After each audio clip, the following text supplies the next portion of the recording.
We'll practice using the wave relationship for electromagnetic radiation to find wavelengths. Here's the problem. Electromagnetic radiation travels at c equals 3.0 times 10 to the 8th meters per second. Part A. Find the wavelength of a radio station broadcasting at 99.9 megahertz. Part B. Find the wavelength of green light with a frequency of 5.5 times 10 to the 14th hertz. First, recall the wave relationship for electromagnetic radiation. C equals F times lambda, so lambda equals C divided by F.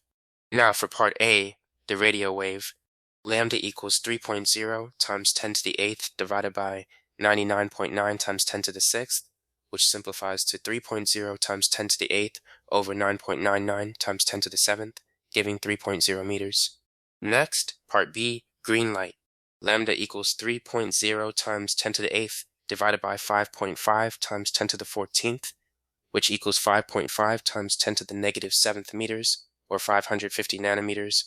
Remember, for any electromagnetic wave, wavelength equals the speed of light divided by frequency.